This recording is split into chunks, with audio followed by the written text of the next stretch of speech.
Hello. Hello, hello, hello. It is Bronx Tales. We are live on July 30th, 2025. Can you hear me out there?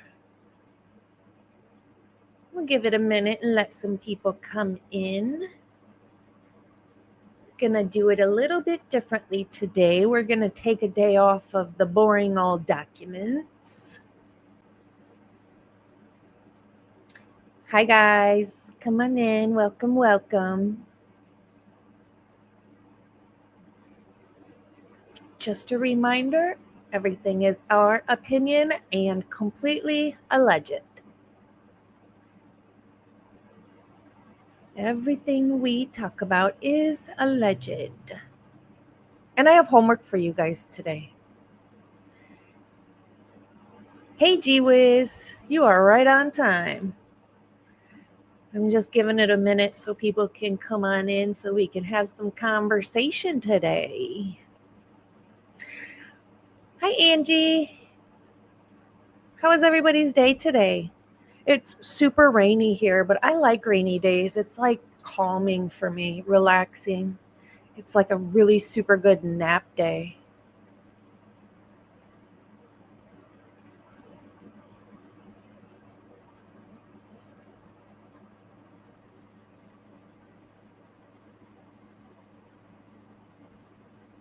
Oh, it looks like Jules got some new records from Pullman today. You're a nerd, you love homework. Good. Hey, Monty.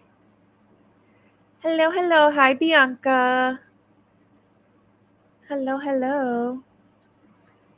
I want to take a break from the documents today. Some of them are important, but they're very lengthy and they're very like word salady in a lot of them. So I'm going to take some time off the screen to go through the documents and highlight just the important parts so we don't have to read all of them. Hey, Mommy Ball. So we don't have to read all of the sentences and words that have nothing to do with anything and is just like filler words. I don't want to keep reading those. So I'm going to go through them tonight and just for our next video with the documents, we're going to continue where we were at, but I'm just going to pull out the highlighted sentences that are important in each important document, not even all of them, just the important ones. But today I wanted to chit chat because yesterday I felt like I was missing out on the conversation with you guys, and you guys always have excellent ideas and conversations and thoughts and theories, and I don't want to miss out on that just because I'm reading stuff that doesn't really have anything to do with anything half the time.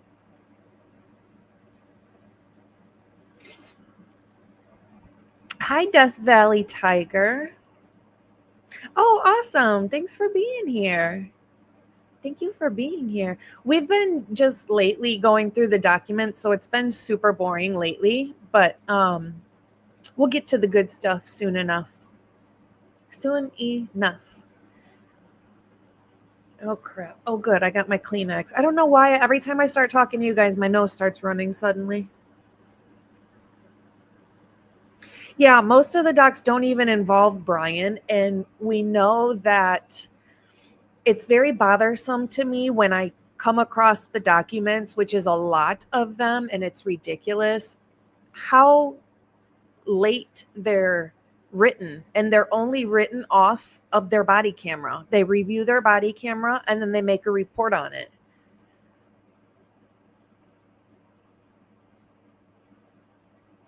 What, Pumpkin? Did anyone hear that the real DoorDash driver wasn't Molly? It was a young kid who got killed a few days before the plea. Huh. Where did you hear that, or where did you get that, Pumpkin? I did not hear that. I'm trying to think of the documents. You heard that too? Well, goodness. Do you guys remember where you heard it? That's very interesting. And honestly, it's believable. It is. I would have to vet it, obviously, for myself to know. That's just how I am. You can tell me anything, and I'm not going to believe it up front. I have to do my own research to know. But it's believable only because we know now, going through these documents, how much they made up or wasn't. They were like covering up already at the very beginning. They were waiting to write their reports to know what they needed to alter and change and make fit and everything else. So that it's believable to me. That's crazy. Is it a larger YouTube channel, or you heard it through like a news source? Or you're right, Mommy Ball. It was not ever authenticated. The DoorDash stuff was not. Hi, Nicole. Welcome. Unfiltered Lucky. Okay. He put out a video today showing that Papa Roger is not BK, but an Asian woman instead. Interesting. I figured it wasn't BK, and the reason I thought that is because a long time ago, when Papa Roger was being Papa Roger and people thought that it was Brian. Hi, Leslie. Everybody thought Papa Rogers was Brian. However, Papa Rogers' account made a comment on a school, like a school board post on Facebook, it was located in Indiana. And I'm like, if that was Brian, why would he be posting on a school channel, a Facebook channel for a school in Indiana? That doesn't make sense. So I figured then it wasn't Brian. I think now we've gotten confirmation, especially from the police, that it wasn't Brian as well. So that would make sense. But it's interesting that it was an Asian woman instead, because I still thought it was a guy, some type of, a guy that was just interested. Hello, stop that right now.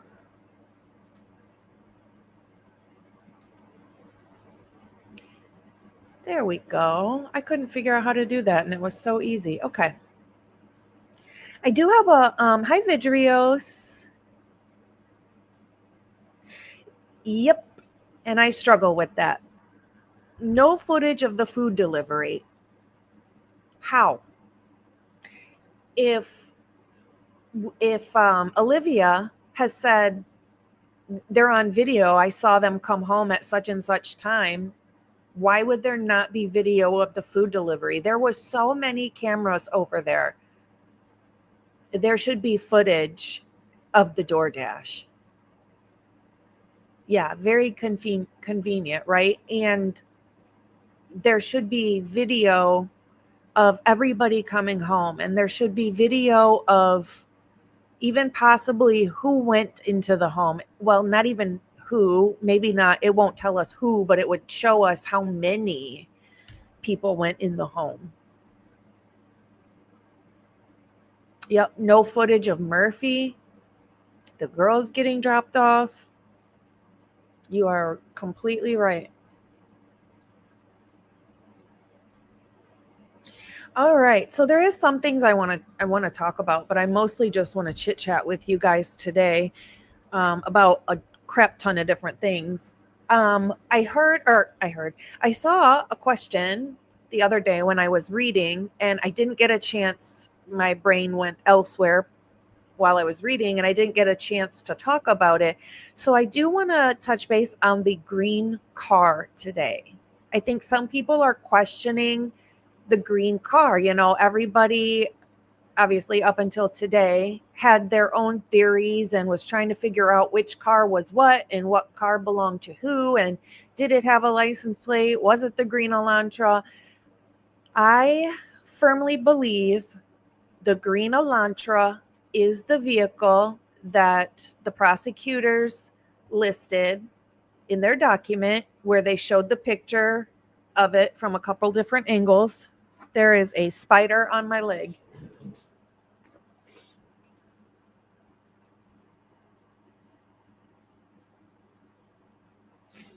Holy macaroni, that was disgusting. Oh my God. Oh, I'm so grossed out right now. So, hey, True Crime X and True Crime Questions with me. Hello, hello. So, back to the green car. The prosecution had a document and it had the picture of the car that was taken from a video on Indian Hills Drive or Road. Yeah, crime scene on my leg. Oh my gosh. And that video, I still believe, is the green car. And the reason I believe that is because you can see the outline of the license plate on that picture. And where on the license plate of the green car, we can see it has like an indent in the bottom of the license plate. And because of the light refraction on that vehicle, you can see the outline of the license plate on the picture that the prosecution posted or put in their documents.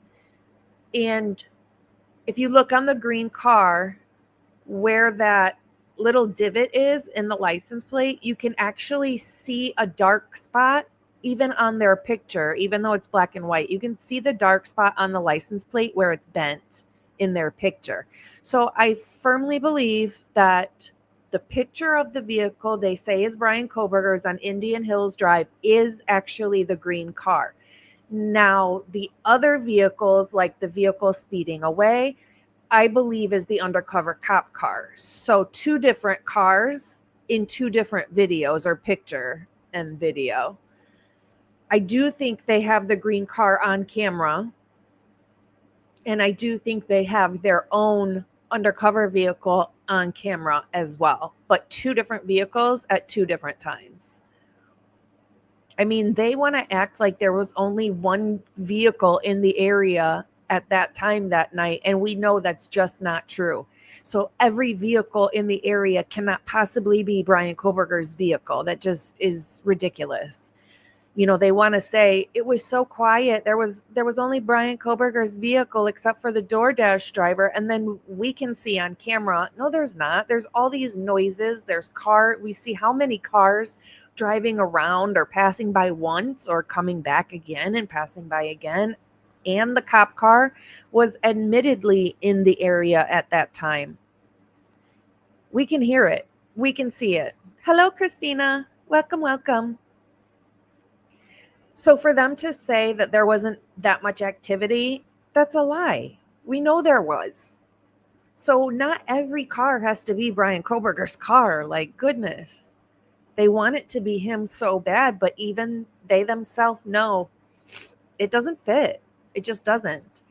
And I'm pretty sure, like other channels have said, that the body-worn camera footage from the police stop at Banfield in the undercover vehicle and plain clothes, Tesdall and Rosie, I believe that their body cams are 1 hour off. When they are stopped or they finish the stop at 3:32, I believe it's 4:32. And the reason I believe that is because when you go through all of that footage on Linda Lane, you can see where they edited certain areas, and it'll be like 11 seconds here, 15 seconds there, a minute here, 35 minutes here.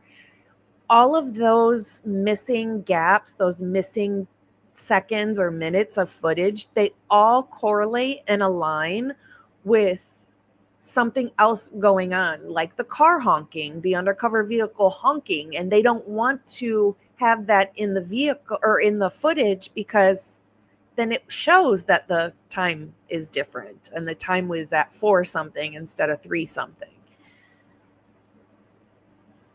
Yes. Whoops, wrong button. Yes, Monty. Pavarotti found out the green Elantra is from the house around the corner. Yes.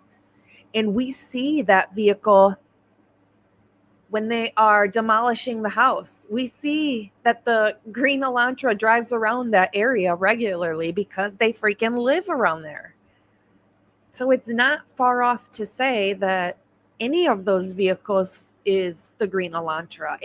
I'm sure one or two of those driving back or driving off is the green Elantra. And I firmly believe the green Elantra is the car on Indian Hills Drive that the prosecution said is Brian's vehicle right before he got to Queen or King Road. That's not Brian's vehicle. That is the green Elantra. And you can tell that because of the license plate and where the light hits on the license plate, even in their picture. It's blurry, but you can tell where the license plate is bent at the bottom. It has a dark spot, even in their picture. So to me, the white car thing is completely solved. Like, to me, that's done and over with. We've solved what that is or who that is, but basically who it's not. We know that is not Brian Kohberger's vehicle. Oh, also, speaking of Brian, just in case you guys didn't know, I'm sure you do know, we got an alert earlier today that says Brian Kohberger has been transferred. Now, it's just Brian Kohberger being transferred from medical to his permanent cell within the same institution. And I believe he is now in J block, and it is protective custody. So he didn't get moved anywhere else. He's still within the same facility. Yeah, Susan, just the same facility. He's just now in his permanent cell, which is in protective custody. I'm still waiting on an appeal. I don't think they'll let us know. I think they would try and keep that hush hush. There you go. If you need his info to write or send anything, can you freaking believe Dylan's GoFundMe? Can you believe it? What the heck could she possibly need that much money for? Like, why?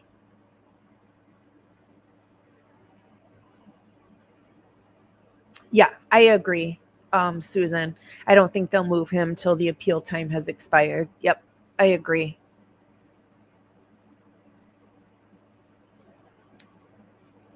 Yeah, it is unbelievable. I do not. I do not know what do you need $60,000 for healing? I think now she's raised it to 90,000. She's asking for 90,000 now. It's wild. I mean, what would you need that much money to heal? She's asking for money for her healing journey. I understand that maybe she feels like what she went through was traumatic, but I think she did most of it herself. Number one, you've lied through so much of this, which is a huge problem for me and many other people. There you go, Christina. Right now it's at 67,000. I just looked earlier and it was at 60 something. Thank you, Happy Face. She only knew them for 3 months. She might have known them, not known them, but, acquaintances in passing or at a party or something. But I even doubt that. They moved in together. That's how they met. And it was 3 months. That's it.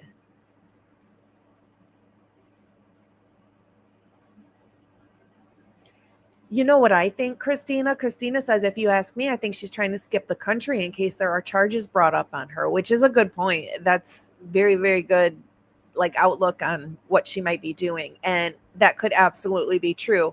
I think we'd have to obviously wait and see. But I think that she's going to spend quite a bit of that money on plastic surgery.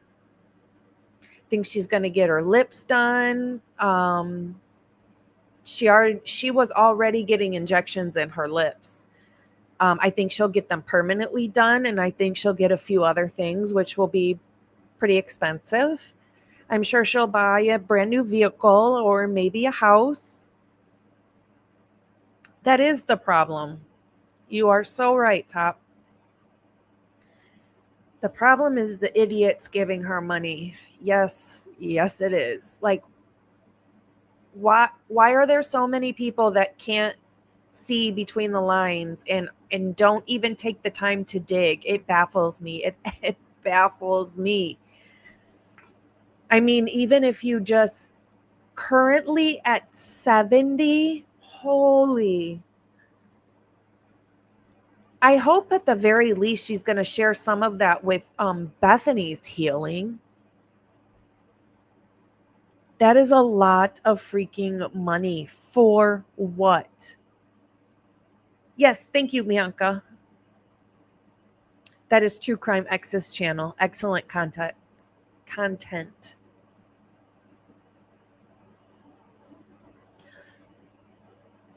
Exactly, Gee Whiz. Give the money to Brian for an appeal. I firmly believe had he gone to trial and had a paid attorney, like a greasy Jose Baez type attorney, he would have walked so fast. That would have been a not guilty so fast. If he just had a really good defense attorney, not a public defender. They literally work usually in the same building as the prosecutor. Public defenders do. Usually work right in the same building. So I'm just baffled by the GoFundMe. Oh, excuse me. Oh, yes, Pumpkin. Olivia will start a GoFundMe since it goes so well for everyone. Oh, she will. 1,000%. And she's the last one who needs it. Her husband works in Hollywood. Stop it.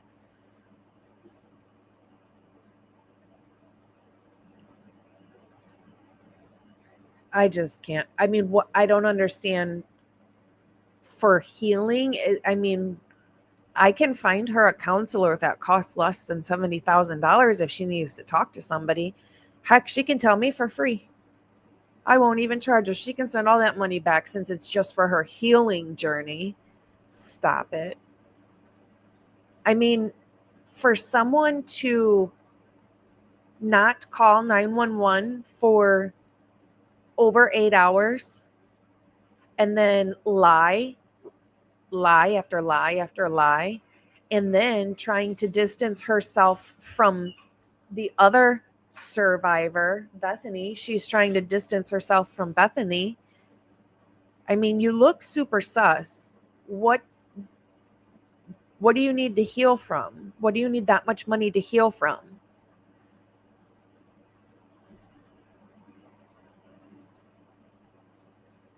That bothers me. Where did that? Yep, there we go. Susan says, I love how that family says they're so close.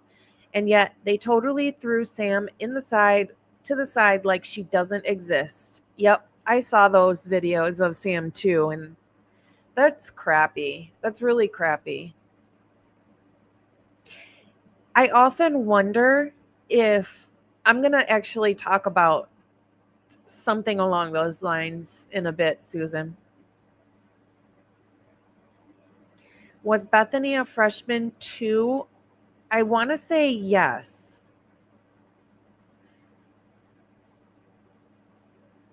We should. I mean, we're all on our healing journey too, right? We all deserve $70,000 to heal. My goodness. I stubbed my toe the other day. That's at least 30,000. My goodness.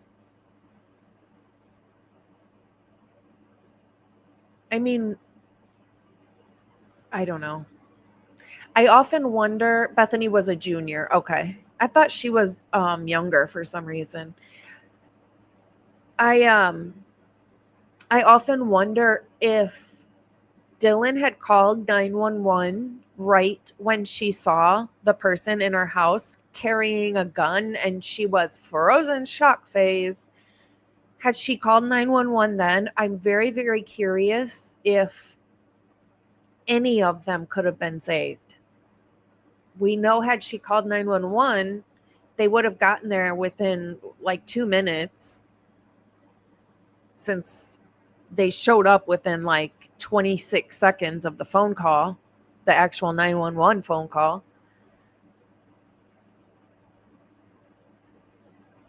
Oh, okay.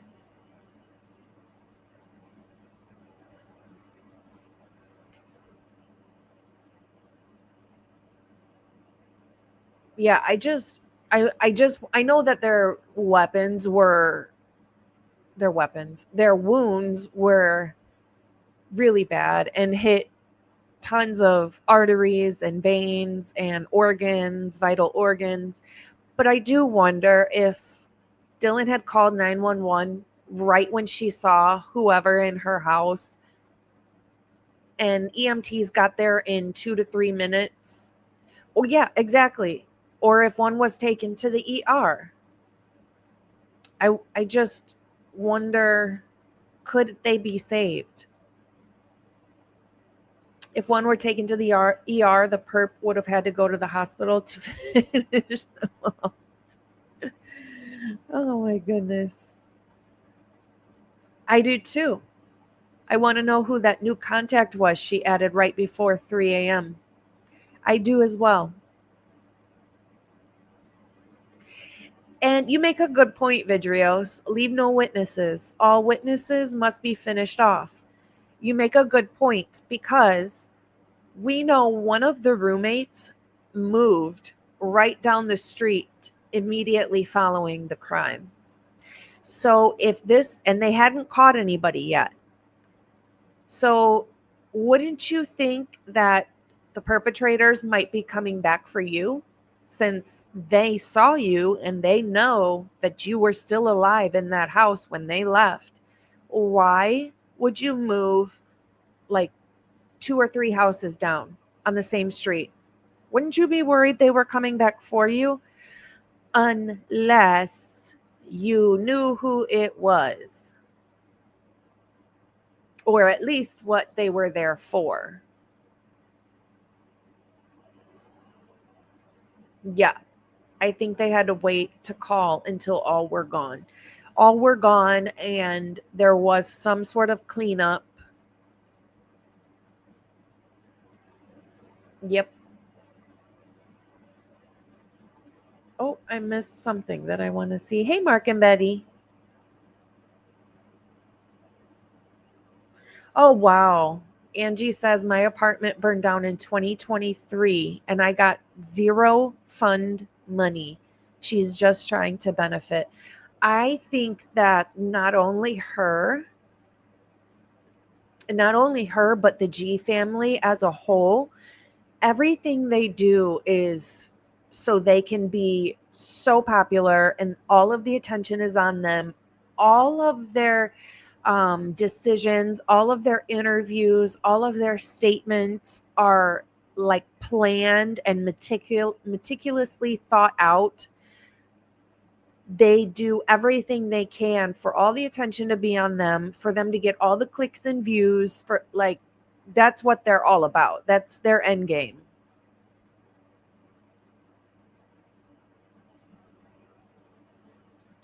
Let me scroll back down. Susan says, no disrespect to Kara, but I truly believe she was an informant on the 27 Aryan Knight members, was arrested soon after she was released. I believe that's when they came up with Brian's name too. And I very much agree. I'm going to talk about it in a minute, actually. I'm going to give you guys a little bit of what I have been digging into and working on to find not only the connection for 1,000% fact truth, but I also want to find like times and days and people and actual names instead of initials and stuff like that. But I'll tell you what I'm working on in a minute.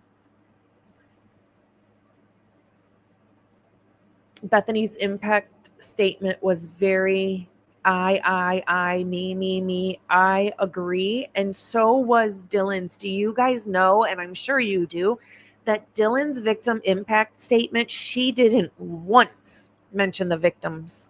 Not once.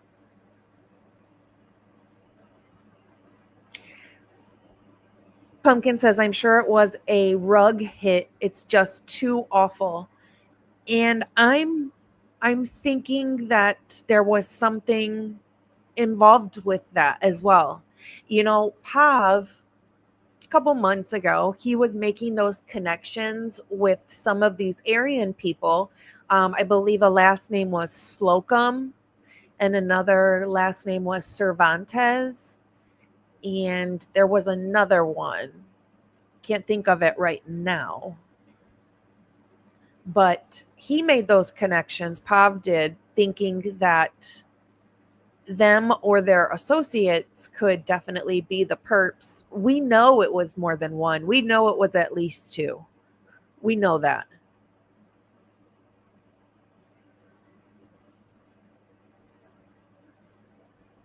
Just go to Truth and Transparency. You can find all the facts. Yeah, so I think most of us tune in to Truth and Transparency most of the time. I want to talk about something, and actually Truth and Transparency is the one who found this and put it out, but we'll get there in a minute.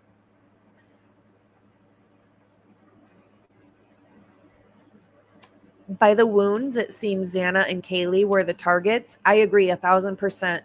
And Xana had more wounds and she wasn't covered. Everybody else was covered. I don't know if all of that was on purpose or not.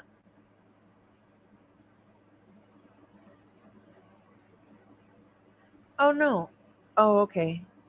It kicked me off my own chat, you guys. That was funny.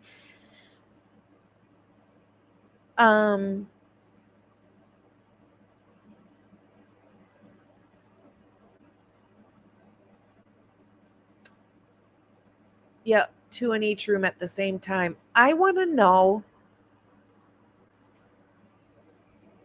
Oh, here we go. Okay, we'll talk about that too. What's up with the rolled up $2 bill and Coke on the dresser? And Xana did a lot of rugs. So the $2 bill and the blue powder that was on the dresser, I don't know what the powder was. I know that her friend said she does Adderall and Coca-Cola. And the rolled up $2 bill and the blue powdery substance on the desk was in Xana's room. That's whose room it was in, Xana's. So I'm wondering if Molly McMichael or whoever, if Molly McMichael is actually the DoorDasher, which now we aren't sure, but if she was, and she says she saw a long brown haired girl ducking up and down in the window, I'm wondering if maybe it was Xana, and because Xana had been doing rugs like possibly Coca-Cola or Adderall, those make you very paranoid. So I'm wondering if that was Xana and she was ducking because she was paranoid, because she was doing those rugs.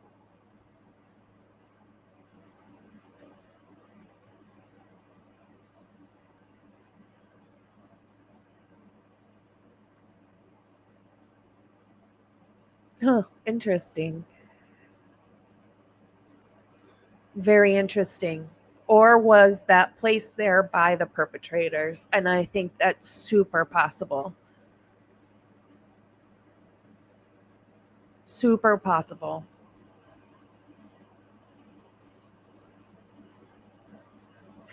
Christina, you make a good point. I was actually going to talk about this, and it doesn't necessarily have anything to do with the case, but I think the reason we like Birdie's channel so much and it's getting really popular is because of the fact that he has several different people on there. So the conversation, you get to bounce ideas off of each other. It's very difficult doing a live when you are just by yourself. There's not that much to bounce, like there's not a back and forth conversation. Doing a live by yourself is a lot more difficult. So that I would like to have some of you guys come on as guests so we can do that too. We can have back and forth conversation and look into things together and have that kind of interaction. I think that would be fun. But I do think that our group and other groups, I think we all can get, if we just keep hitting the documents and we keep, lining everything up and time frames and videos and what they're saying and finding, what doesn't add up or what's not true, process some of elimination on the people, I think we can solve it. I do. I think we can. Christina.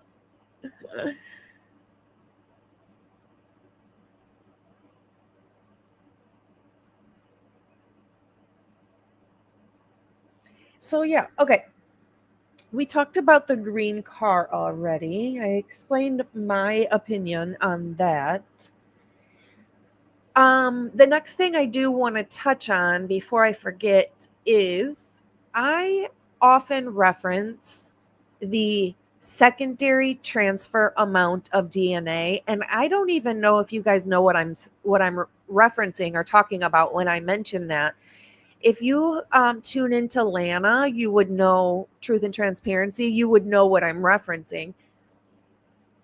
Excuse me, but I just want to make sure everybody knows what I'm referencing when I say that. I got that from um, who was it? UC Davis. So a college, UC Davis, did a study, and this was on Lana's channel.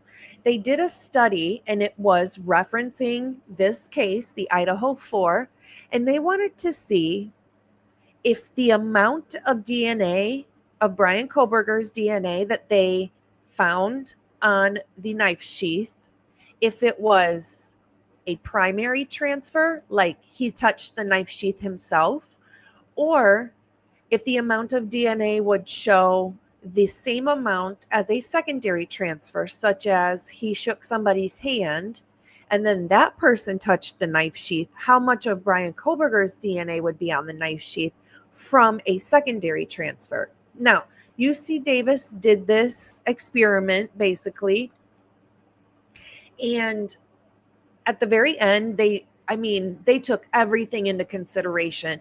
The material that the clasp is made out of and how long that holds DNA.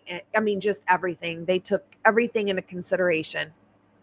The amount of time, everything. They did 20, it was either 20 or 40 tests, like making sure they had it right each time they tested it, which was 20 times or 40 times. I think they did the primary transfer 40 or 20 times, and they did the secondary transfer test 20 times. So in total, it was like 40. Yes, Fred. Hey, Fred, welcome. Equal to amount after second to third handshake, nearly no DNA is left. Yep. So what I reference when I say less than a secondary transfer amount of Brian Kohberger's DNA is when they did this experiment or test at UC Davis, they got from the secondary transfer, they got an amount of 0.97, I believe. It might be off by the last number, I'm not sure, but it's 0.097, I believe, is what they got from a secondary transfer. So that happened when the first person shook the other person's hand, and then the second person grabbed the knife sheath, and each time they did that, the amount of the first person's DNA was 0.097 amount of DNA.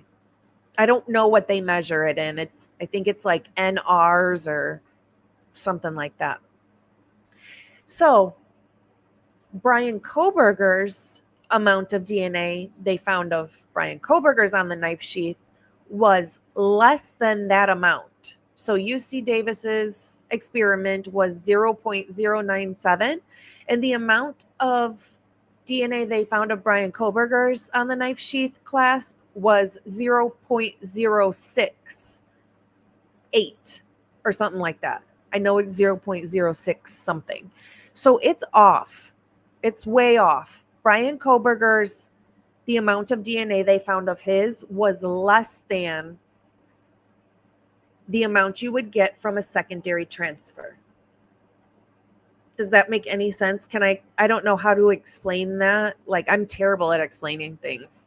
I don't really know how to explain that very well. So it's more understandable. So basically, the amount of Brian Kohberger's DNA that they found on the knife sheath was too small for it to be him actually touching the knife sheath himself.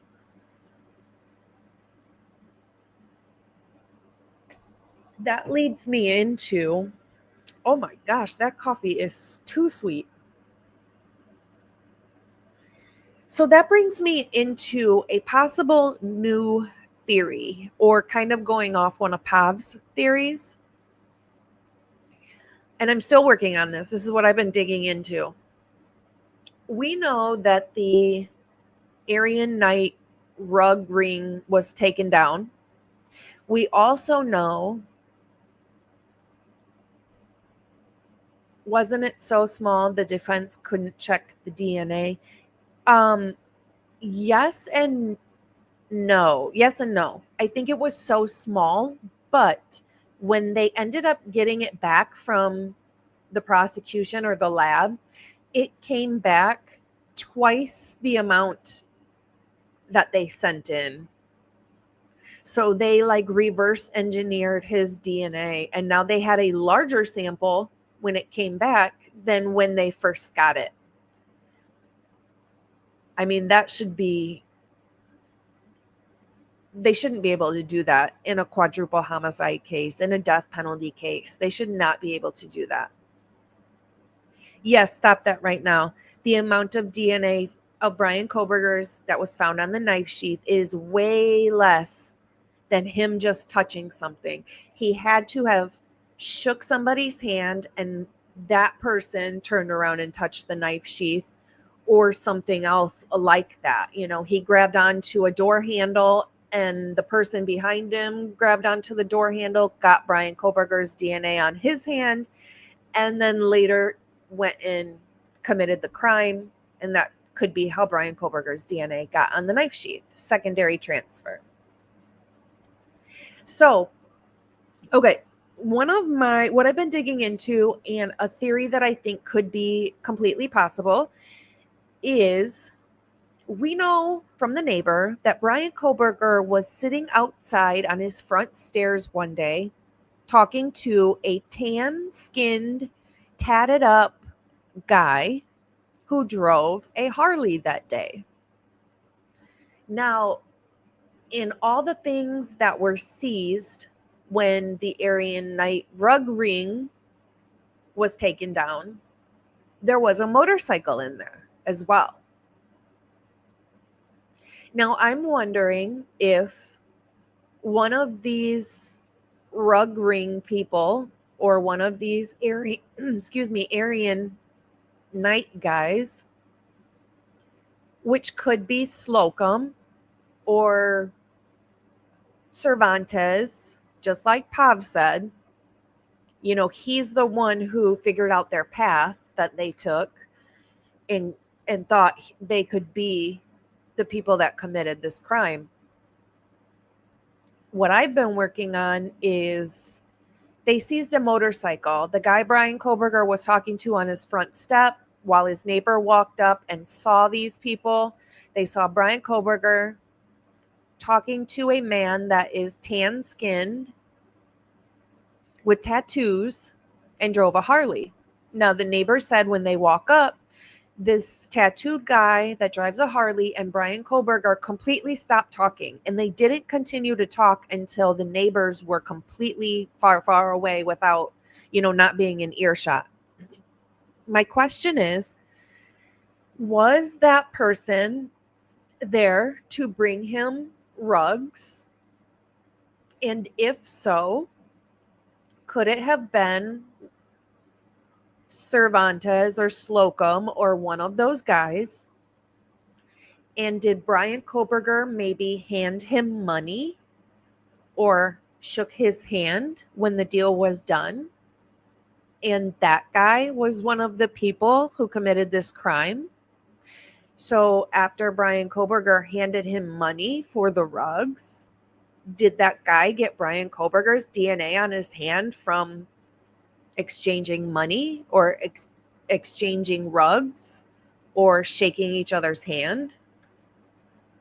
Now, I know that we have full names in the Aryan takedown, so I can get the names out of there. What we also know is Brian Kohberger took a screenshot of one of the guys that were taken down.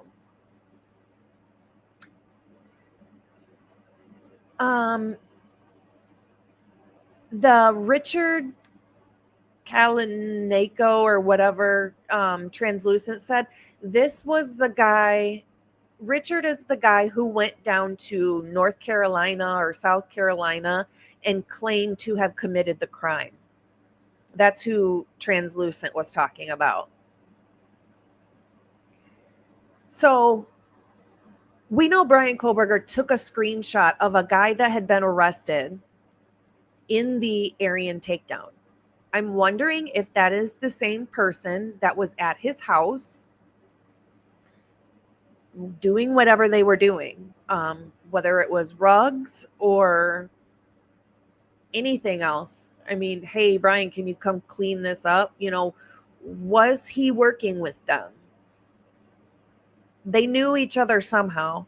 I'm just wondering, and I'm still trying to piece it together and make sure I have the right names and everything. But I am wondering if Brian Kohberger exchanged something with this tattoo guy and then he turned around and committed this crime with his people. But because he had Brian Kohberger's DNA on his hand from either touching money or shaking hands that day or whatever, could that be how Brian Kohberger's DNA got on the knife sheath? Because the amount of DNA they found was not enough to be a primary transfer. It was not enough to say that Brian Kohberger touched that item himself. He would have had to shaken hands with somebody, passed money, something. Somebody else's hand got Brian Kohberger's DNA at that crime scene. His DNA was on their hand, and they walked in there, committed the crime, and that's how Brian Kohberger's DNA got there. That's what I've been working on. I think there's a connection there.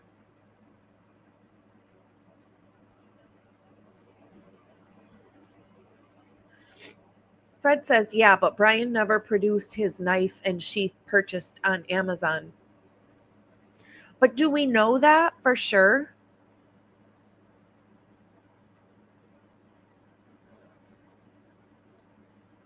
Do we know that for sure that he never actually produced it? And the reason I ask is because the prosecution has never connected Brian Kohberger's knife and sheath and sharpener with the sheath found at the scene. We know the one at the scene had the the Marine Corps logo, and they've never said that Brian Kohberger's knife sheath had the Marine Corps logo on it. That's what that was my initial thought. Stop that right now. That maybe he gave his unaliving weapon, his knife, to the Harley guy for some reason. I'm wondering how close they were. Was it somebody he talked to all the time? Was this a dealer? Was this just a friend? Was it I don't know.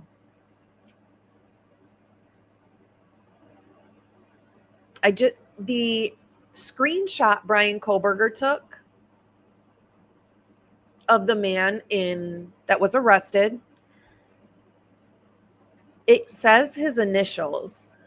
So I'm still trying to match it up. I got to find that document again, but I need to match those initials up with the people that were arrested and see if he's in there and see if I can figure out if it was the motorcycle guy.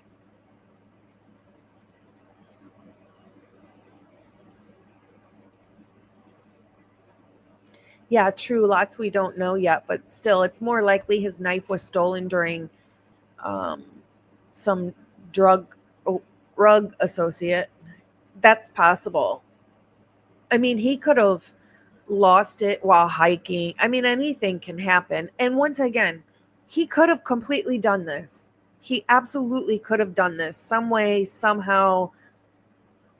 I don't know. But the evidence to me doesn't say that. So it's just my opinion that the evidence doesn't equate to Brian Kohberger in my mind.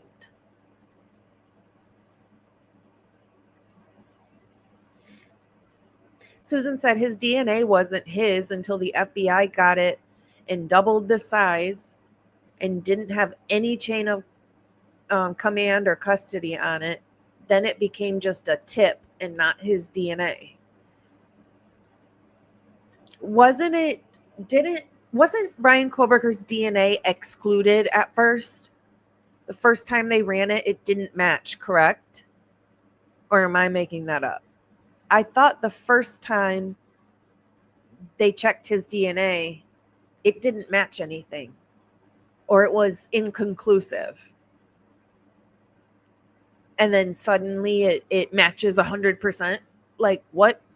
Like what did you do to it to suddenly make it match? Right. It wasn't in CODIS because he had never committed a felony. So only people that have committed, I think, felonies are asked to give their DNA and put it into CODIS. Oh, good point, Christina. I read somewhere that he might have swapped the knife for some rugs. Could be. How much are those knives? I want to look it up just really fast.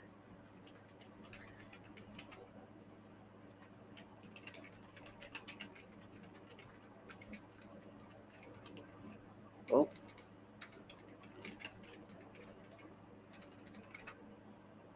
Let's see.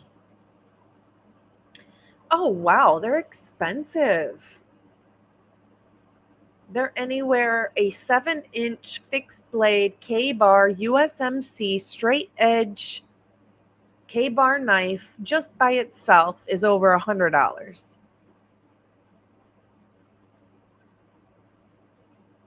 And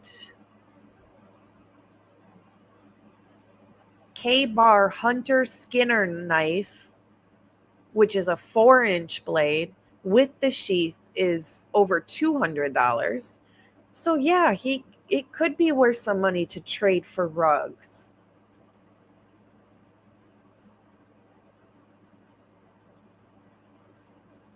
It's just amazing to me that all these knives they found, they just blew them off like, no, that's not it. We're not going to follow that lead. We're not going to test the knife. We're not going to, just because it doesn't 100% look like it could have been the weapon used because of the wounds, doesn't mean you shouldn't test it. Because to your surprise, talking to the prosecution, to your surprise, it could have been the knife.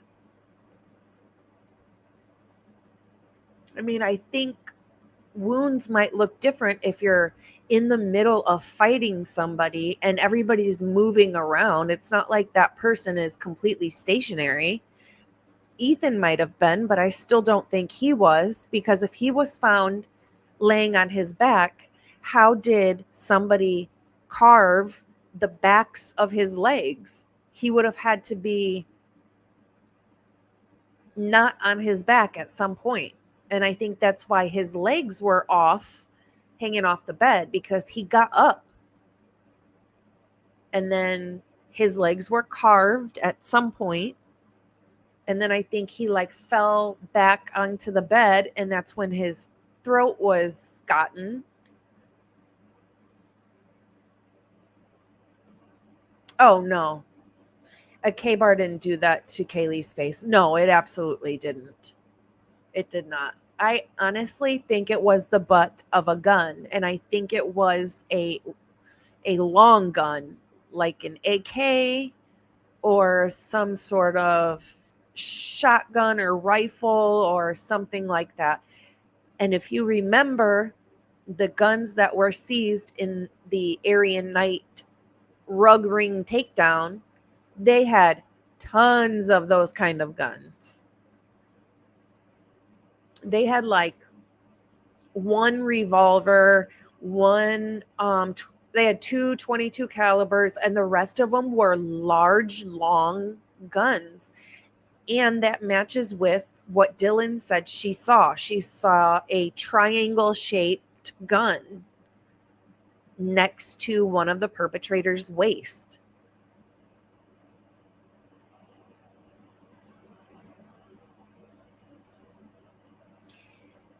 Hi, 1114 cat. And if she bit someone, how come Brian didn't have marks on his hands? From my understanding, he didn't have marks on his hands. He didn't have marks on his face. He didn't have anything.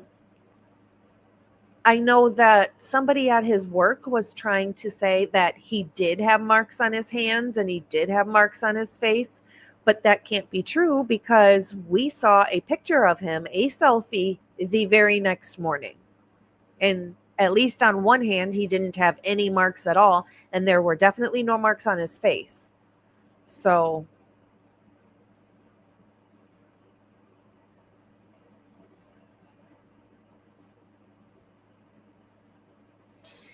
Susan. Susan says Pav did a video on the training for the cartels to do in how to do in somebody, and there's a major artery or vein on the thigh that could do someone in really fast. And I actually have a very short story about that. A friend of mine had a girlfriend, a new girlfriend, and she had just moved into a rental house.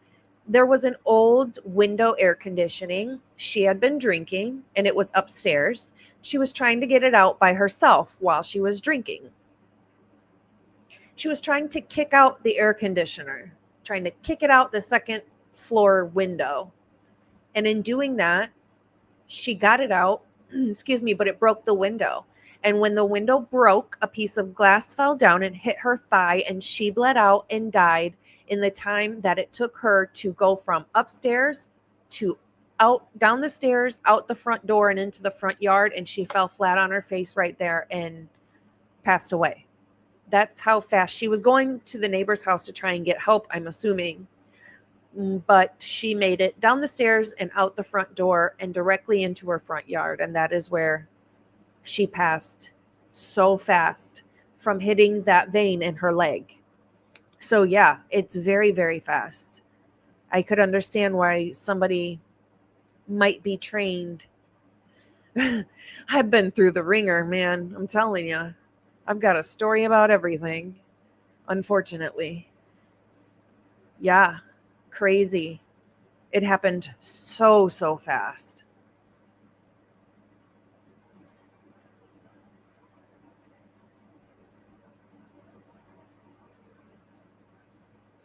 It's wild to me that we see Brian Kohberger in a stop by the cops pulling him over, and he's so brutally honest. No, I wasn't wearing my seatbelt. I don't want to lie to you. Well, I know unaliving people is different, and you're not going to just admit to that, but part of me thinks that he's so literal because of having autism. He's so literal that I I don't know. He might be brutally honest. I mean, that could be why he pled guilty. I don't know. Just because he says he's guilty in my mind doesn't make him guilty. There are so many false confessions, and who's not to say that while he's been sitting in jail this whole time, he hasn't gotten word from the people who actually did this. You better not tell. You better not. You better claim this. You better say you did it. We will pay you off in huge amounts of money if you just take the blame for this. Your family will be set for life. They do stuff like that. Hey, take the rap for this and I'll pay off your parents' house. Depending on how high up this person is, that's a possibility too. It doesn't necessarily just have to be threats. It could be. We know that Ann Taylor said his family has been getting hella threats. And that could be why he took the plea, but it also could be the fact that somebody's going to give him and his family tons of money and be set for life if he takes the rap for it, which is totally possible. He's already in jail. Those people are in jail.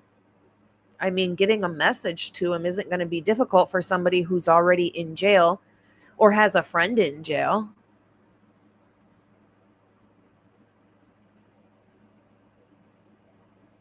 Yes, he's dry and very literal, like anally literal, like a Scorpio or Virgo. He's a Taurus, though. I think he is. His birthday is the end of November.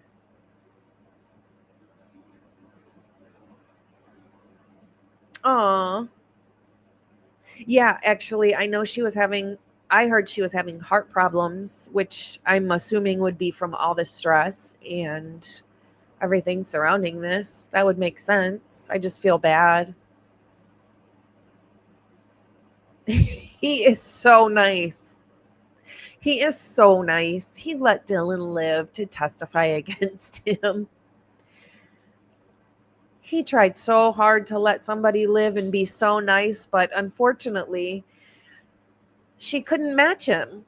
She saw him, but she couldn't match him to the picture. He is so nice. That's so funny. Okay, yeah. So I've already gone over all the things that I did want to talk about on my end. I'm curious for you guys. Have you run into any documents that have changed your mind about something on this case, or something that was like an explosive boom when you heard it in the documents? Something that made something more clear to you or added up even better for you to say, no, Brian didn't do this? Is there anything in the documents that you guys have found to be powerful yet? I know for me, obviously there's two. There's the document 77, where the guy had an argument with Maddie and Xana and then told his friend that he snuck into their house and could have killed them if he wanted to. That's wild. That is something that was very interesting to me. And if you remember, his name started with a G, and I kept calling him Gabe or Gabriel. I don't know his name, but that was weird. And that same guy was the guy who his mom treated him like crap, and he basically hated females and was mean to Xana and Maddie. So that was huge to me. And then the other one for me is, it's not that big, but it's starting to become a problem for me. There is this theme of Dylan and Bethany, their statements not adding up to what their friends are saying about them, or situations that happen. Their friends say one thing and they say another. And it seems to me like Bethany and Dylan are distancing themselves from each other in their stories they're telling. And I think there's something to that. A friend says she walked both of them home, but both of them say they weren't out with each other and they got home at different times. Well, why does a friend remember walking you halfway to your house? Uh,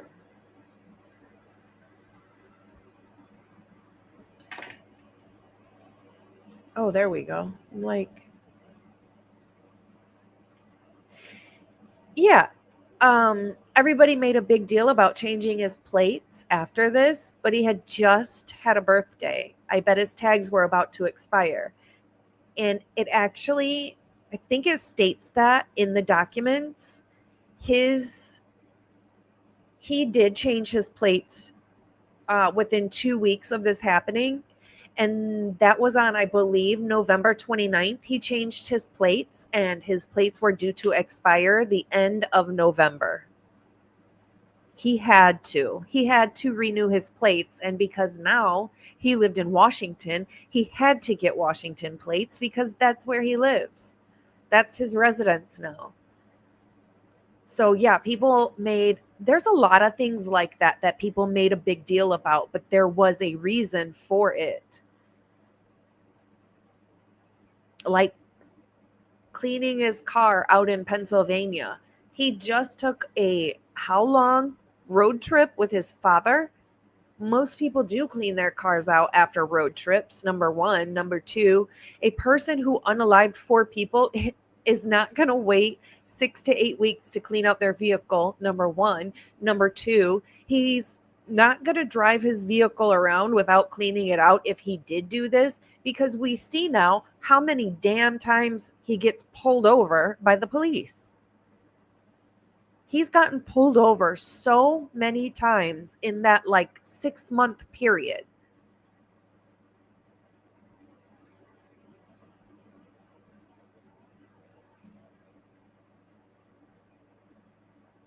Hey, Jim. Jim Stoltz. Stutz. Jim Stutz. There was red liquid in Showalter's apartment. And I haven't gotten to that document, but I've seen it on other people's channels. Do you guys know, was Showalter's samples, were those in the refrigerator that broke, or were those the samples that they lost? I haven't gotten to it yet, so I haven't read for myself which one it was.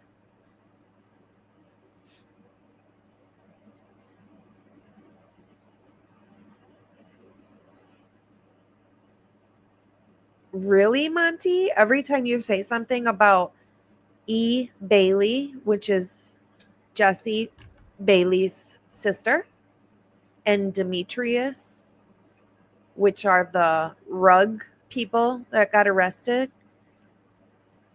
Monty says when he talks about them, YouTube will cut him off. That's weird.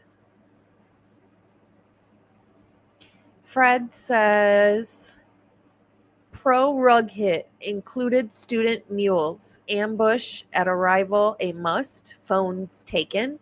Plan would require insiders access. Victim arrival. No victim ability to escape or lock the bedroom doors or call for help at 2:20. Interesting. Very interesting. And it makes sense. And it makes sense that I believe Kaylee was removed from her room and taken into Maddie's room. I believe that. There was also red liquid found in Kaylee's room on the wall. So we know that at least one of them went in there at some point after doing something to somebody, because there's red fluid on the wall in Kaylee's room. It said on the northwest wall in Kaylee's room.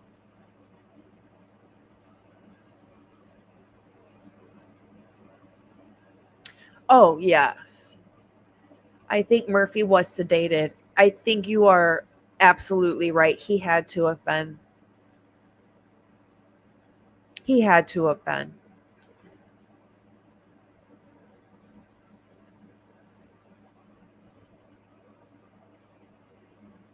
And we hear him, people say he was he was heard inside barking and he was heard outside barking. I wonder if it hadn't been given to him yet at that time.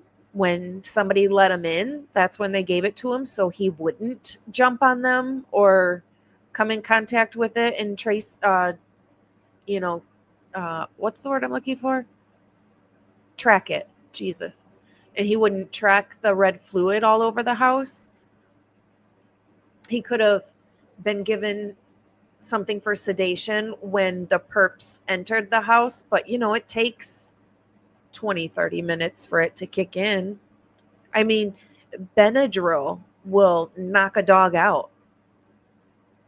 2 Benadryls will knock him out for like 2 days. I'm just surprised that they didn't do any testing on Murphy whatsoever.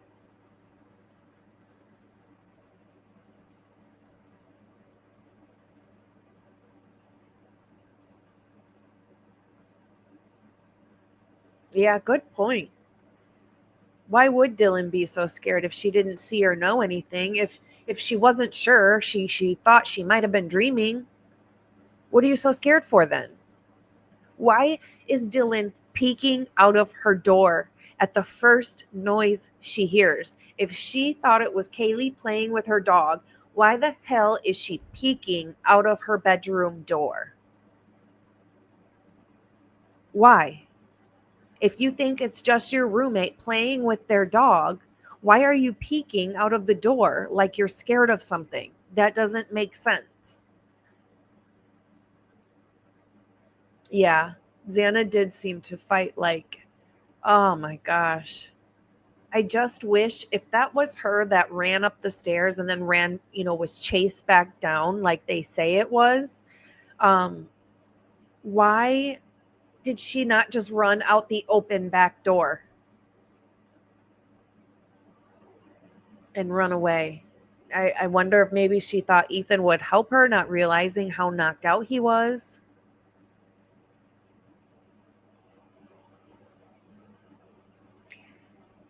Bronxy is good. He is sleeping right now on his little blanket on the floor. He's doing really good. It's been raining today, and Bronx is terrified of getting wet. So giving him a bath is like the largest project I will ever take on in my life. But it's been raining out today, so he will not go outside when it's raining. Absolutely not.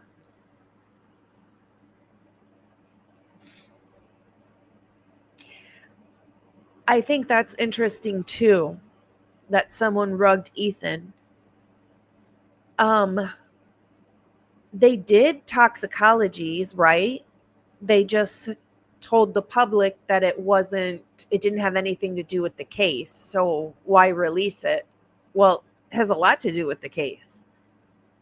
Because depending on what was in their system would depend on where they got it, who they got it from, when did they get it, how much was in their system, what did they have, sedation medication in their system. That does make a difference. Why would we not be told that?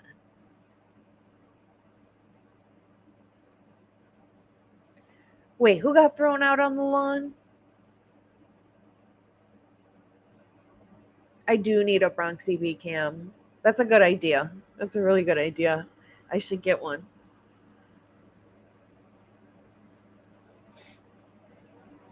Yep. Who shut the front door and locked it between 11 and Hunter Johnson getting there and using the code? That is what I want to know. And not to mention, if it was open at 8 and still open at 11, the front door, it would, to me, that sounds like one of the perpetrators left the front door open when they left. So how would Dylan get to Bethany's room without shutting the door? I mean, I realize that she doesn't necessarily have to go through the door to get to Bethany's room. But when she went downstairs and made that turn to get into Bethany, to go towards Bethany's room, she would have had to almost squeezed by the front door in a sense. I mean, she'd walk literally right next to it. Who wouldn't shut it? You're just going to leave it open for more people to come in? No, you would shut it. And that's why for so long I thought that there was no way that Dylan went down to Bethany's room if the front door was left open. Because she would shut it on her way out, on her way to Bethany's room.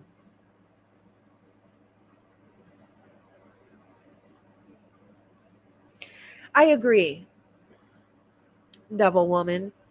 The toxicology makes a huge difference, and a tox screen would explain how someone could do this so quickly. I have a feeling the results would have caused more questions. It absolutely would have. I absolutely agree with that. And to me, anything that would cause more questions is what they left off of the documents, left out of telling us, left out of everything.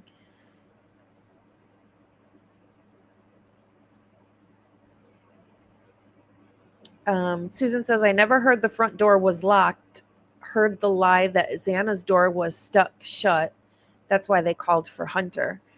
Yes, I did hear the lie that Xana's door was stuck shut as well because somebody behind it was blocking it. But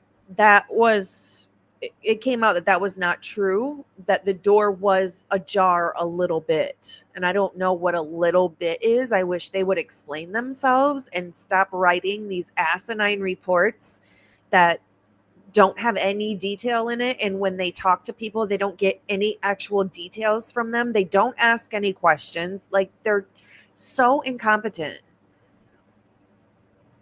But the front door was open, as we know, from 8 in the morning until at least 11, because the neighbor walking his dog said he saw the door wide open from 8. And when he walked by again at 11, it was still wide open. But when Hunter came there at 11:40, he had to put the PIN code in the front door to get it to open. So somebody had to shut and lock the door between 11 and 11:40 when Hunter got there.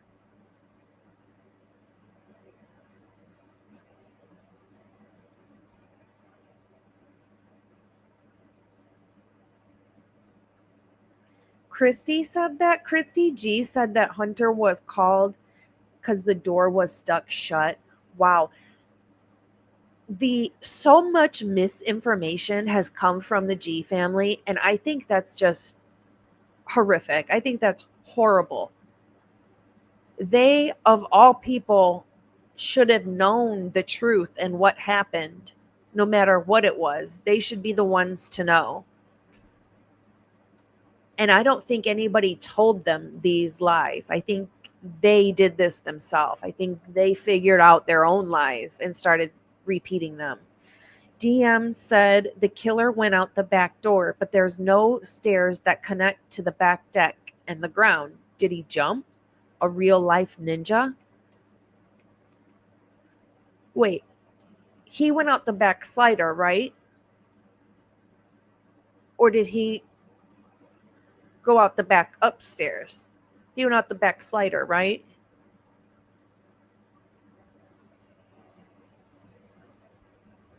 Pav says they have to turn it over, but I doubt they will. How can how can you tell when the roommates are lying? When they move their lips. If that is not the dang truth.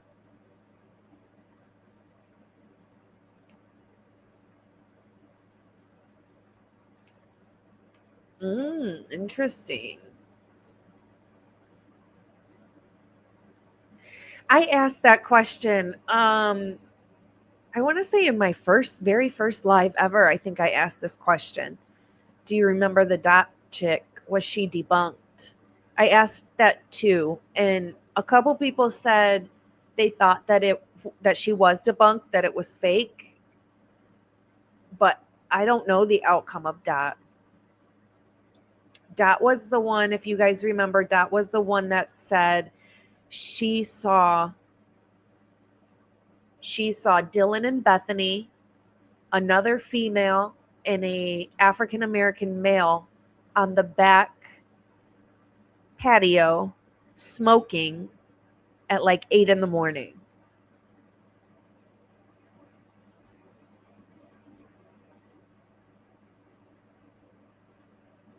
Nobody's talking about the bloody shoe print. I heard it was a size 9. I think Pav said this months ago. I thought I had heard it was a size 10, but I don't even know where I got that information, so I don't usually say it.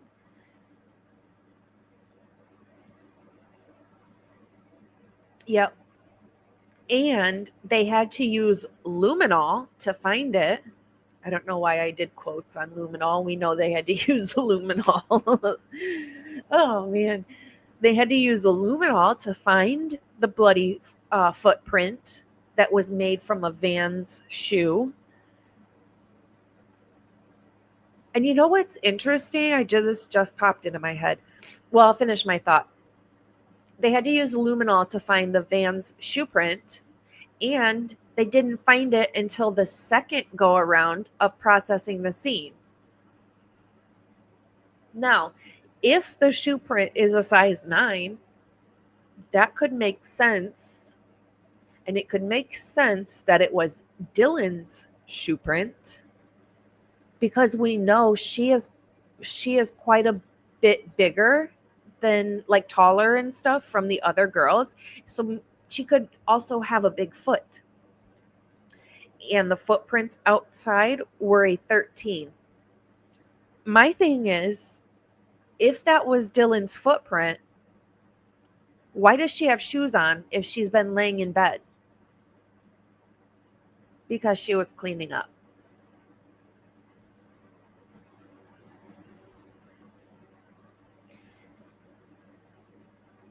And then if it's not Sasquatch, oh my God. If it wasn't hers and it was somebody else's, then we know that there was at least 2 people. Like, we already know. Like, we need any more evidence of that. We know that there's more than one person. But if there is a shoe print that's a size 9 or a 10 inside and there's a 13 outside, there's more than one person.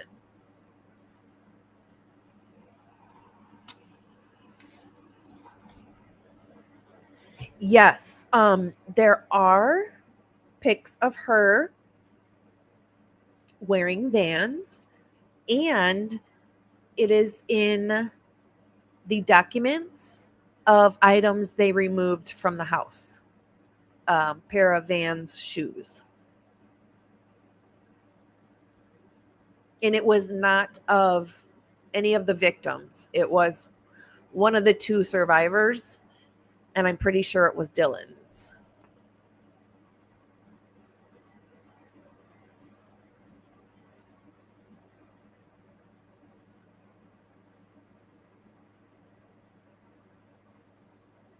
Wait, what, Fred? The shoe print or boot print was a 13.5 to 14 inches. Google says that would be a man with a height of 6'8" and a shoe size of 18 to 20. Wow. That's crazy. She was 5'8". She would wear about a 10. My daughter is 5'9", and she takes a 10 or 11 depending on the shoe. Yeah, I know even somebody like Wendy Williams. She's pretty tall, and her shoe size is a 12. I'm 5'6", but I have strangely small feet. I wear like a 6. I mean, it's not super small, but I'm 5'6" and I wear a 6.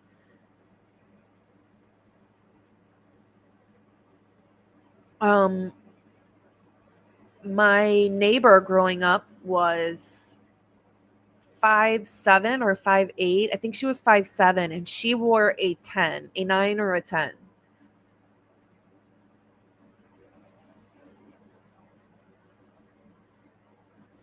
You're 5 foot? Aw, you're a teeny tiny little thing there, Bianca.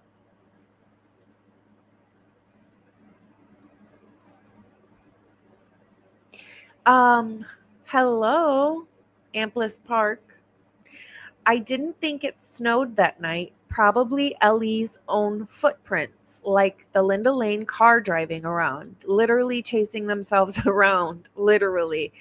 I said the same thing when I read the document about finding a shoe print in the snow and what direction it was going. Apparently, it went all the way to the front of the house. And I said the same thing. I was like, wait a second. It hadn't snowed. It didn't snow until later on the 13th into the 14th. So, how would they have footprints in the snow when they first got there if there had been no snow?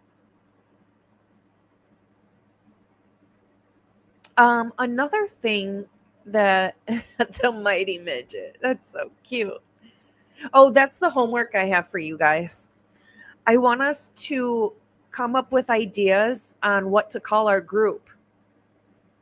I was like brainstorming and I was thinking like maybe like the dog pound or, something like that, something that has to do with Bronxy, of course. So he's included.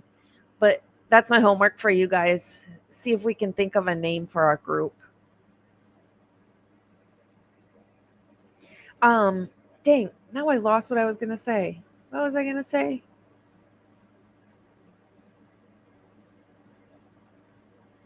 What was I just talking about? Uh, Whatever.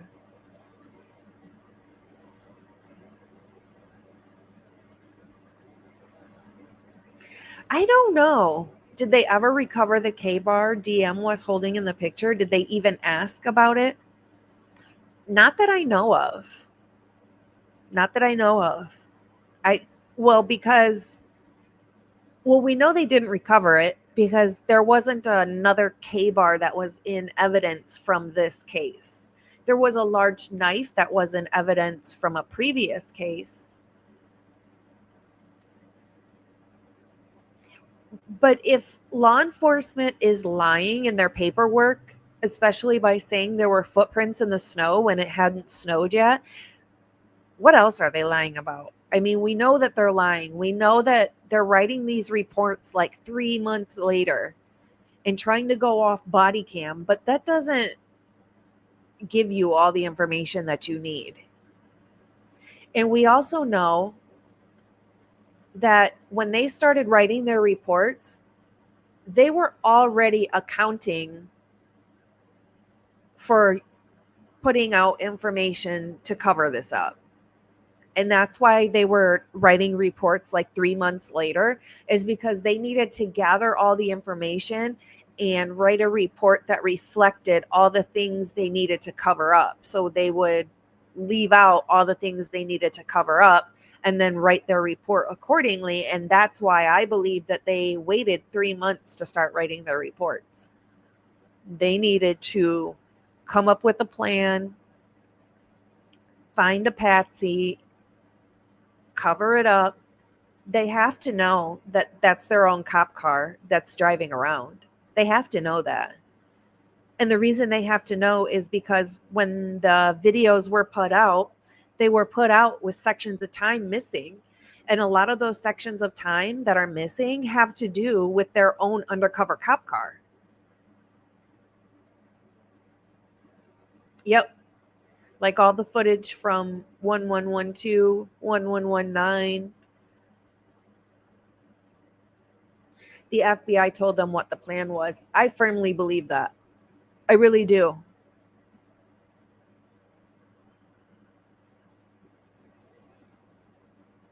Oh, that's what I was gonna say. It was on the. That's what it was. Now I remember. Okay, Bertie was talking the other day about the blood on the outside of the house, and I know that we've all had a conversation about the blood on the outside of the house, but he pointed out that the blood on the outside of the house was never cleaned up from the crime scene cleaners. It was never cleaned up. They left it. So I know Miss Potts said it wasn't blood, that it was whatever liquid comes out when your pipes freeze. And I did hear that the pipes did freeze because the doors were open for so long, which then you would think, well, the roommates would be freezing then. So many lies. Yeah. So a busted pipe wouldn't have to be cleaned up. But I mean, I've heard it both ways. I've heard that it was juice from a busted pipe, and I've heard that it was red liquid from a person, specifically Ethan. But I would think then it would have to be cleaned up, right? Because it would be like contaminate. You'd get, you know, like crime scene cleanup just has to clean up all the blood. Was it just an oversight? Did they miss it? Did they not know it was blood? Or was it not blood?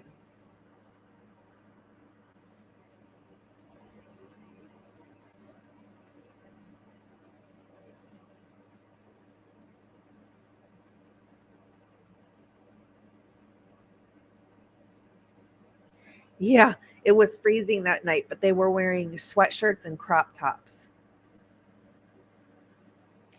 Yep, it was 28 degrees during the nighttime that night. 28.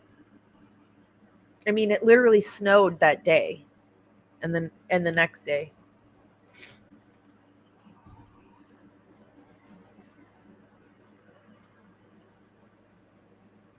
Oh yeah, for sure.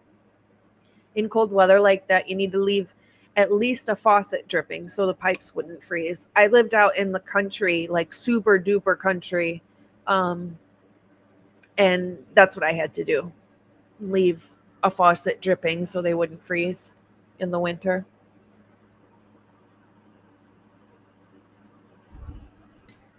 Exactly, Devil Woman. Those two didn't realize the heat never kicked off all night.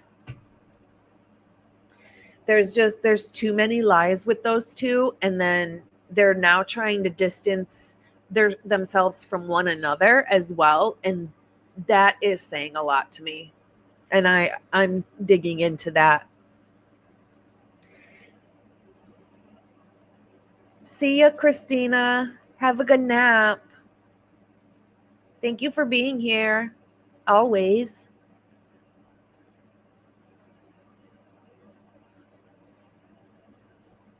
Oh my gosh.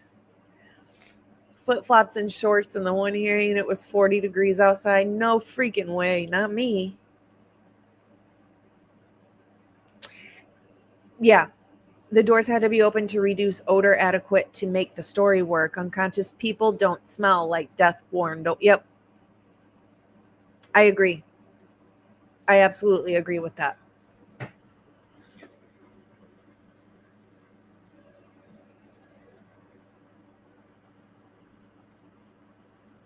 If that were blood, they wouldn't have left it.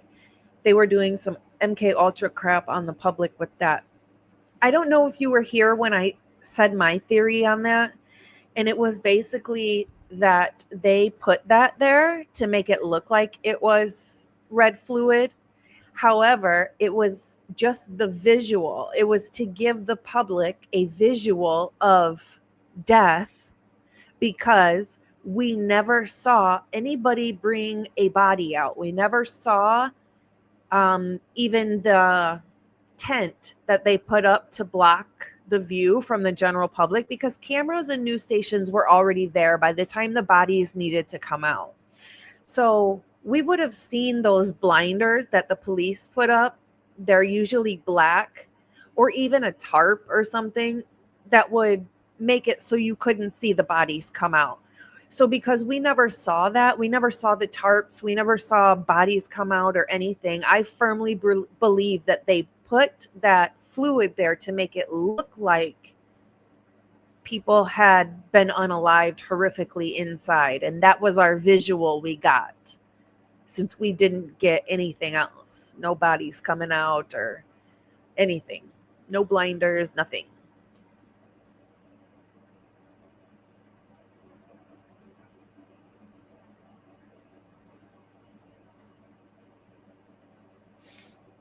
All right, guys. We have been on for an hour and a half. I just wanted to be able to who were the cowboys at the scene very early on? Yeah, I've always wondered that. And they were very clearly hiding their faces. They were wearing hats and looking down, and it was in the dark. So I'm very curious who those people were too. I wish I could do like a facial recognition thing. I want to know who those people were too.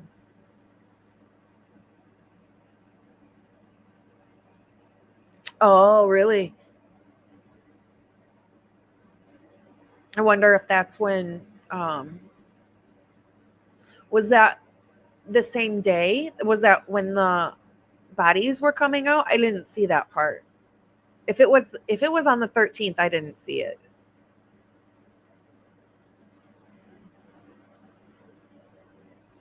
It was the marshals. Why were the marshals in there? They looked like they were wearing cowboy hats and like flannel shirts and stuff.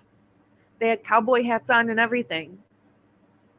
And everybody has said that they're the marshals, but why are the freaking marshals there? Yep, you're right. No red fluid in the demolition.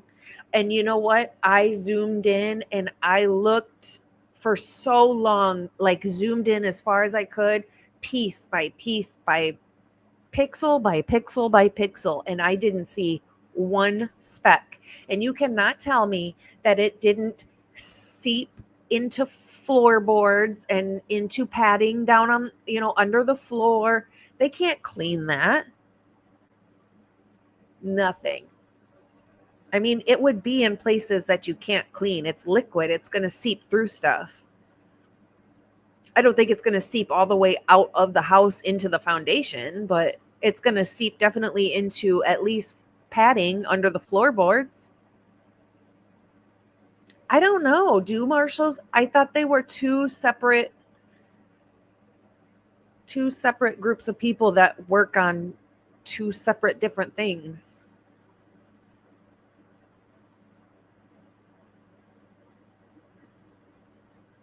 Yeah. Is Birdie live right now? I want to catch a little bit of birdies. All right, guys, I'm going to hop off and take Bronxy out and then see if I can catch maybe birdies live. Or I like Allie Benevento that he has on. I like her. She's knowledgeable, but like not annoying at all to me.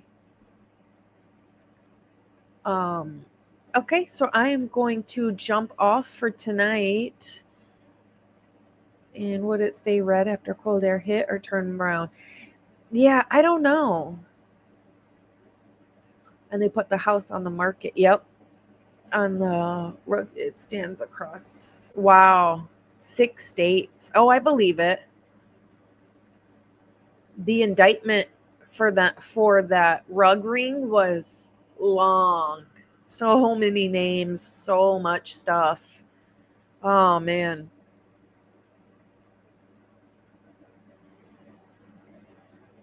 Yeah, she is awesome. Okay, guys, I'm going to hop off. I'm going to try and catch Birdie if he's live, take Bronx out. But remember, if you can, try and think of maybe a name for our little group that has something to do with Bronx, something we can call ourselves. Like, Birdie has like the hive and hive minds or whatever. But I'd like to have a cute little name for our group too. So that is it for today. Thanks, Fred. Thanks for being here. Thanks, Susan and Devil Woman and True Crime Questions with me. Stop that right now. Vidrios, Jim,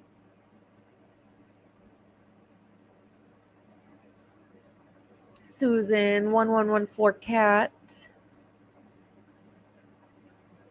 Christina. I think she's napping already. Oh, of course, Bianca. Also, if you guys think about it, if you haven't left yet, hey, Fizzy.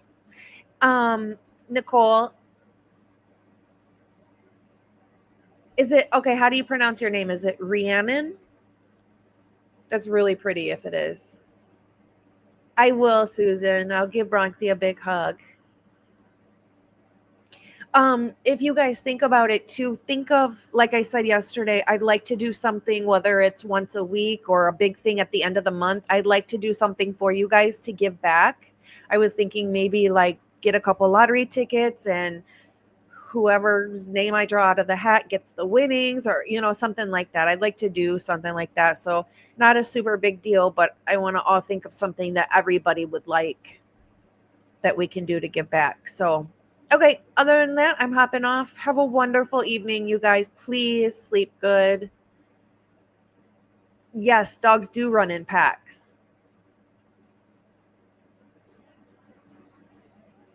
Puppy pads. uh, good, good. I'm glad to see you here.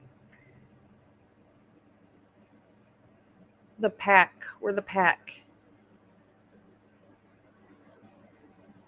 All right, guys, I'm hopping off. Have a good night. Bye, guys.